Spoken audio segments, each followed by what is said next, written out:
Olá, Ciro, eu espero que tudo bem com você, ainda mais pós-prova da Unioeste. Espero que tenham conseguido resolver todas, eliminar as questões e tenham ido bem em biologia. Vou fazer uma breve correção. A Unioeste não liberou a sua prova ainda, mas a gente tem aqui uma pessoa que fez o concurso vestibular. Então, rapidamente, algumas explicações. Questão número 1, muito legal, trazia gráficos sobre seleção natural. O item A, o item B e o item C eram gráficos. No item A você tinha um gráfico de seleção natural e era disruptiva, selecionando os extremos. No item B, uma seleção chamada de estabilizadora, favorece os intermediários.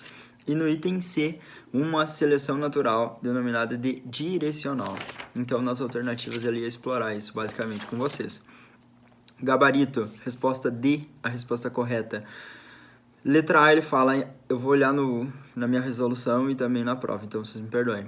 Letra A, incorreta, o gráfico A representa uma seleção disruptiva, e a Unioeste fala que é estabilizadora. No item B, ele fala que é uma seleção direcional, e o item B é uma seleção estabilizadora. No item C, ele fala que é uma seleção disruptiva. Não, ela é uma seleção direcional.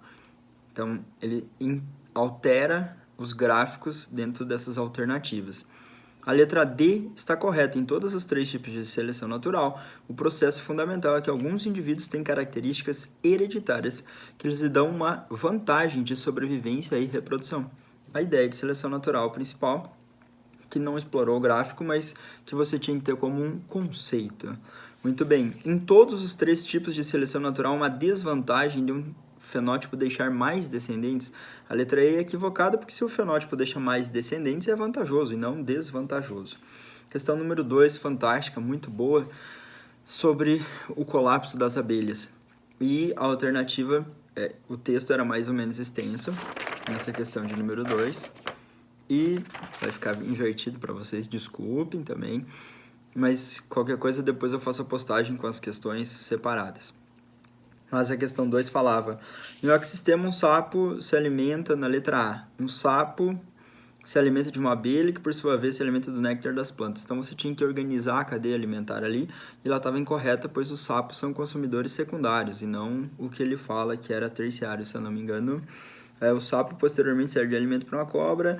O decréscimo da população de abelhas, que é um consumidor primário, pode promover o decréscimo da população de sapo, que é um consumidor terciário? Não, ele era um consumidor secundário se você organizar a cadeia alimentar. Na letra B, com a sua diminuição populacional haverá um decréscimo. E daí ele vai errar, o pólen é transferido da antera para o estigma, e não do estigma para a antera, como ele está falando, então é equivocado. A C fala que as abelhas pelas abelhas não interferirá nos sistemas agrícolas, pois esses dependem apenas do maquinário. Óbvio que não, porque esses insetos são importantes como agentes polinizadores. Na letra D, incorreta. A incorreta na letra D fala que as operárias vão digerir os açúcares do néctar com enzimas e vão produzir um açúcar mais complexo que é o amido. Não existe essa produção. O amido é um açúcar de reserva de algas e vegetais. Então, ocorre uma digestão. O principal açúcar ali pode ser sacarose, extraída do néctar, e aí vai ter digestão, mas não vai ter produção de amido. E a letra E, que é a alternativa correta, fala, por meio da seleção natural, que atua modificando a distribuição das características na população ao longo das gerações, as abelhas apresentam adaptações comportamentais e morfológicas que possibilitam o serviço ecossistêmico de polinização. Então, muito interessante. Inclusive, tem uma colega, Michele Potrick e o Flávio Sechin, que são pesquisadores na Universidade Tecnológica Federal do Paraná, no campus de Dois Vizinhos, e eles também acompanham esse avanço e essa infeliz redução dessa população de abelhas. A questão de número 3 e 4 eram umas chatinhas. Questão 3, a mais difícil do concurso vestibular 2020. Ela nos fala, qual das seguintes alternativas sobre o sistema digestório é correta? No enunciado, ele fala numa situação em Cascavel. Entre janeiro e março de 2019, foram registrados 6.029 casos de diarreias. A contaminação pelo agente etiológico Cryptosporidium. Cryptosporidium é um esporozoário, um apicomplexo, um protozoário. Aí ele vai, na questão 3, abordar o sistema digestório. Qual das seguintes alternativas sobre o sistema digestório é correta? Letra A. Quando ocorre diarreia, A maior parte dos nutrientes não é absorvida pela mucosa do intestino grosso. Está equivocado isso, pois a maior parte dos nutrientes é absorvida pela mucosa do intestino delgado e não do intestino grosso. Então, numa situação de diarreia ou não diarreia, não é o intestino grosso que absorve a maior parte desses nutrientes. Então, às vezes, a interpretação da questão é meio chata, mas isso está equivocado. Na letra B, lipase, sacarase e tripsina são enzimas do suco pancreático. A lipase é do suco pancreático, a tripsina é do suco pancreático, porém a sacarase é do suco entérico, então equivocado. C. A única função da bile é a detoxificação para eliminar bilirrubina. Não é a única função, a bile emulsifica lipídios. Nós temos essa função, eliminação de colesterol e de substâncias indesejadas. Então, não é a única função, é equivocada. A letra D. A flora intestinal, entre outros benefícios, produz tiamina e riboflavina. E aí? Bateu aquele desespero, provavelmente, pois tiamina é a vitamina B1. Geralmente nós orientamos em sala que a universidade elas indicam a simbologia da vitamina. A UniOeste não indicou.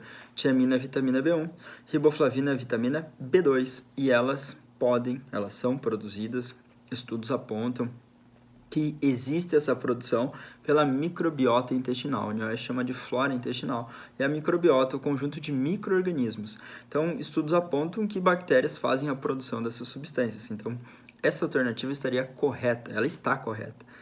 Porém, é bem difícil, a gente sabe, como professor, que provavelmente vocês tiveram muita dificuldade em lembrar quem é tiamina e quem é riboflavina. Mas e aí, professor? Por que a letra E não? O aumento do peristaltismo do intestino delgado resulta em fezes líquidas porque a passagem rápida do conteúdo digerido não é suficiente para a absorção de água nesse órgão. É que na situação de uma diarreia, o nosso intestino ele tem uma capacidade de aumentar a secreção de sais, cloreto ou cloro, sódio. Quando ele aumenta essa secreção, ele vai lançar mais sais no lúmen, que é a cavidade. E aí as moléculas de água ficam lá. Cria-se uma grande concentração de sais e não ocorre um movimento de água para o interior do vaso sanguíneo, ou seja, passar pelo epitélio intestinal, mucosa e vasos sanguíneos. Entretanto, essa alternativa está equivocada por isso. E também a ação de peristalse e da evacuação mais intensa. Então, não seria a peristalse, mas sim a secreção de eletrólitos, diminuir a reabsorção de água e isso tornar as fezes liquefeitas. Então, muito difícil. Na nossa análise, é a questão mais difícil do concurso vestibular da UniOeste 2020. Questão 4. Cryptosporídeo é um protozoário apicomplexo. A sinal alternativo contém outro protozoário apicomplexo.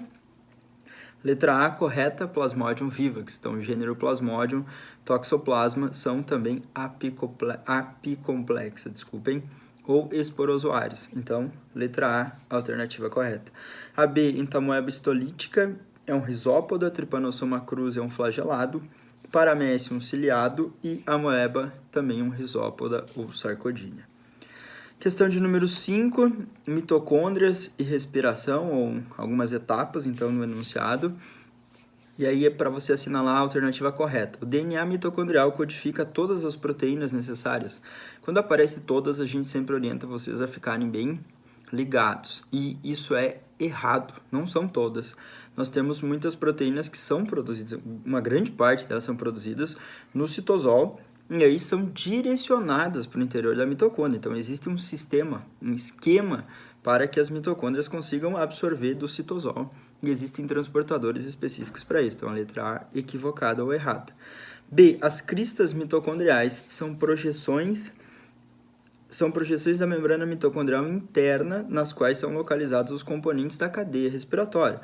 NAD, todos os complexos de receptores NAD, o receptor da NAD, os citocromos, ATP sintetase ou sintase e o complexo enzimático responsável pela síntese de ATP. Então, corretíssima a questão B, ou alternativa B da questão 5. Eu estou alterando entre a prova e as anotações, então me perdoem. Então, a letra B está correta. Por que a C não é? A glicólise ocorre no interior da matriz mitocondrial? Glicólise no citosol. A quantidade de mitocôndrias nos diferentes tipos celulares é constante e a distribuição dessas organelas ocorre totalmente ao acaso. Não é totalmente ao acaso e a distribuição nas células não é constante. Lembrando que tecidos como nervoso e muscular têm uma maior quantidade de mitocôndrias em suas células. Questão 6 de botânica, esse ano apareceu a botânica, ano passado nós não tivemos botânica, literalmente na prova da UniOeste, esse ano apareceu.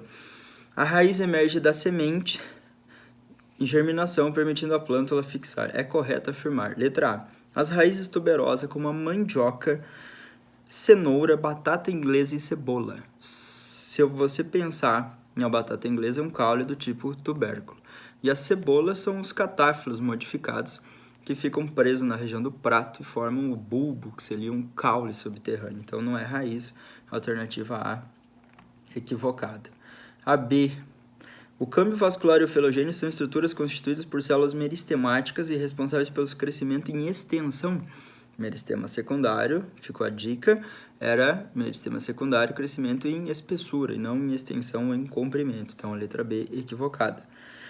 C. Além da fixação e absorção, as raízes também realizam condução e armazenamento de substâncias, diferente de outras partes da planta. Não sintetizam hormônios. As raízes têm capacidade de síntese de hormônios, a gente pode citar as citocinas, que são sintetizadas, então por isso a C está incorreta. D. A região do meristema radicular é caracterizada pela ausência de divisão. Se tem meristema, células em divisão, então equivocada. E a alternativa correta é a alternativa E, na questão 6.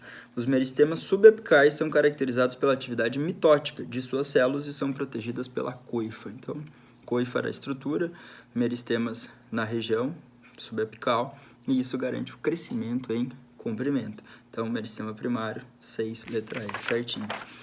Questão 7, muito específica também da UniOeste, nossa querida amiga zoologia presente na prova. E nessa questão falava sobre artrópoda, um filo que a gente apontava para um certo conhecimento, mas bem específica. Os ácaros, animais microscópicos pertencentes ao filo artrópoda, são reconhecidos como fonte alergênica relacionado a algumas doenças, alérgico-respiratórios, rinite e asma. Em relação a esses animais, é correto afirmar que, letra A, pertencem ao subfilo Nihamier? Não, eles são do subfilo Chelicerata. Então você já elimina B.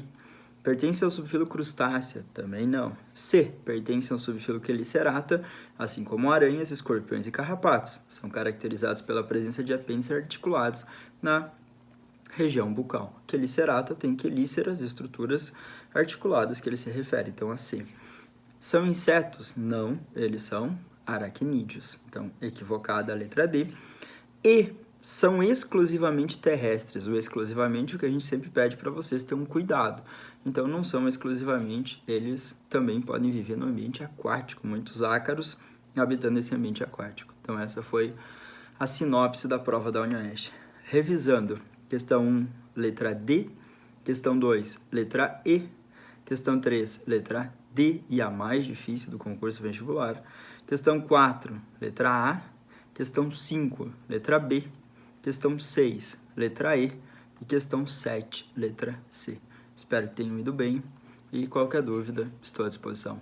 Abração, abraço a todos.